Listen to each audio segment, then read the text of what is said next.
Do you swear or affirm to tell the truth, the whole truth, and nothing but the truth in this proceeding? Yes, sir. For the record, Mr. President, he has taken so. Thank you, Mr. President. Attorney Rondayan, pwede ba naming malaman mula sa iyo kung sa ngayon ay nakapag-execute na ng apostille sworn statement si former Congressman Saldico? Bago ko po sagutin yan, Senador, iklaro ko lang for the record. No? Okay. Nandito ko, hindi para kay Saldico, kasi dahil nakatanggap po ako ng mga email noong isang araw na addressed to 7 individuals.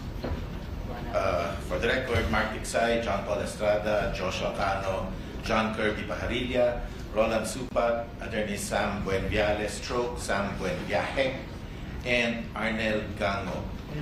Natanggap ko ito sa office ko, care of sa akin, pero hindi ko kilala ito mga to, hindi ko mga kliyente ito mga to.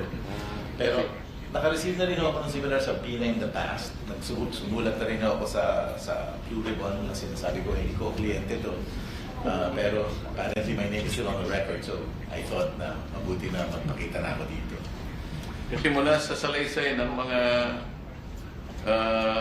inimbita nating mga ex-soldiers, palaging ito yung nababanggit nila ng mga personal executive assistants ni former Congressman Saldico. Kaya minabuti namin na ipatawag din sila.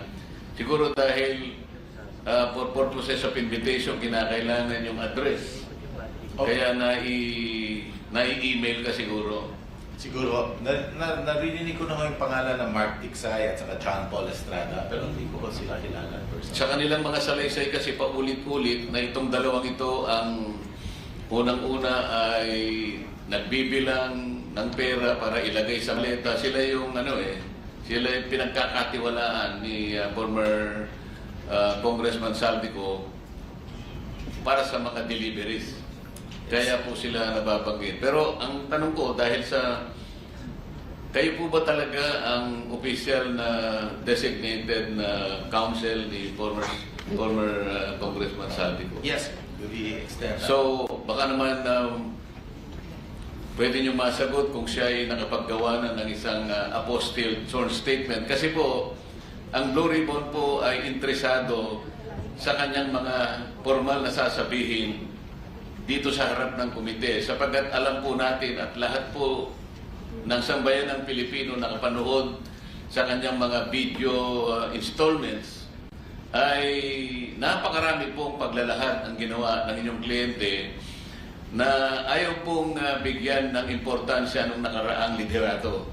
Sa kadahilanan na ito raw pong mga pinagsasabi niya ay hindi naman reduced in writing at hindi naman pinasumpaan o hindi siya nakapanumpa sa isang embahada o konsulada ng ating bansa kung saan man siya naroon sa Europa.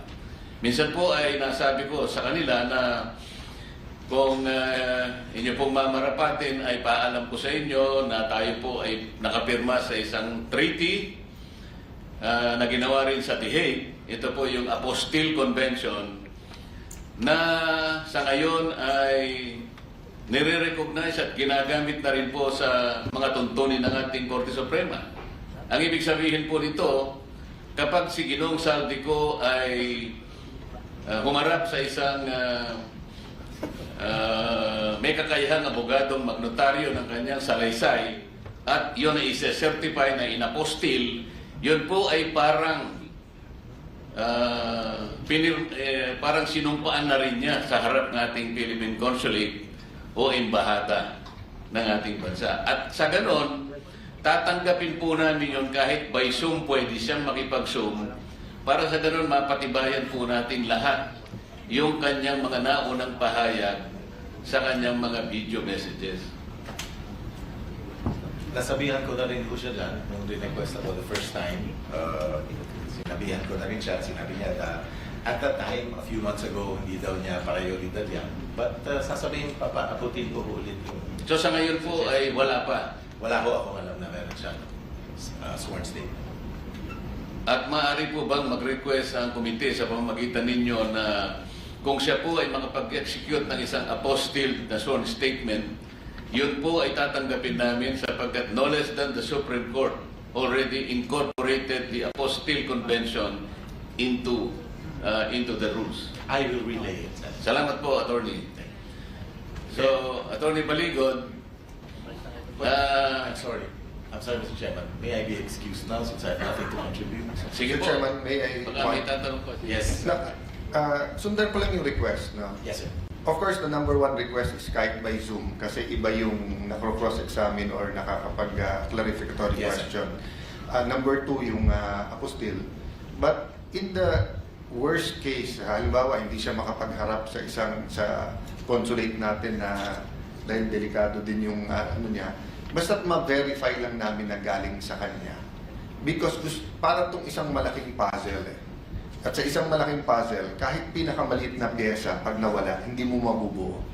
And it will be unfair to the Filipino people kung bubuuin natin ng konti yung puzzle tapos ituturo natin. Diba? For example, kay Senator Jinggoy right now, di ba? It's unfair na siya ang nasa kulungan tapos malalaman natin lahat pala itong nangyayari. So, Attorney, I know we're both lawyers, so we're officers of the court, so we'll do our best here. Please do your best then and in search of the truth. I will, sir. Thank you. Thank I you, promise. Mr. Chairman. Request granted. Salamat Thank sa you. inyo, Thank you. Attorney. Thank you, Senators. Thank you, Your Honors.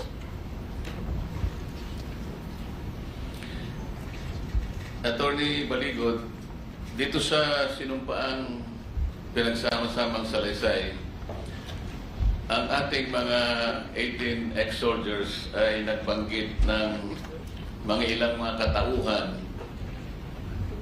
na sa inyong pagsasalaysay, nakita ninyo, nakasama ninyo, nadalhan pa ng ibang mga maleta. Ang binabanggit ko pong episode na ito ay yung may kinalaman sa pagpunta rito ng binabanggit ninyo na mga ahente ng International Criminal Court or ICC. Sino po sa inyo ngayon na nakaharap sa amin ang merong personal na nalaman tungkol doon sa pangyayaring yon na may kinalaman sa pagpunta ng ICC sa ating bansa? Pwedeng itaas po yung mga kamay. So, kung sino po yung unang gustong magsalita tungkol sa usaping ito ay malaya po kayo magpag-umpisa. Banggitin lamang ninyo ang inyong pangalan. Your Honor, ako po ulit si Rosbert Ocan. December po 2023, unang dumating po ang unang pagkakaalam po namin is bisita po ni Boss Elizalde ko. Sino po? Ang pagkakaalam po namin, sabi po ni Mark Tiksay po sa amin, may bisita pong paparating si Boss ng mga foreigner. Which later on po nalaman namin na mga investigator po ng ICC. Paano po ninyo nalaman na sila ay mga investigador na galing sa ICC? Your Honor, nakita po namin sa TV po, yung si Chantal Daniels nag-appear po doon sa TV po. Then siya po yung napicturean ko na ini-escortan po namin dito po. Sino po ang nagbigay sa inyo ng tungkulin na asistihan ninyo yung mga ICC investigators? Paano po nagsimula ang inyong paglilingkod sa kanila? December 2023 po, Your Honor, dumating po sila dito. Then bumuo po ng team, foreigner duty detail po ang team leader namin. Yun po. Then sinundo namin sa airport po, then dinala namin sa Setadines, Makati, yung unang accommodation po nila. Paano po ang coordination ninyo? Kailangan ikwento po ninyo paano nyo sinusundo, sino ang nagbibigay sa inyo ng utos, paano saan nyo sila dadalhin, saan lugar po nyo dinadala. Kung ano po yung nakasulat dito, banggitin po ninyo for the record. All the time naman po, kasama namin si Mark Tiksay po. Siya po ang assistant po ng mga foreigner po. Then, yung team leader namin po, Ang sinasabihan niya kung mayroong mga lakad, then kami po ang nagpo-provide ng security po sa kanila. Sino pa pong mga katauhan ang involved dito sa pagdating ng tinatawag ninyong ICC operations?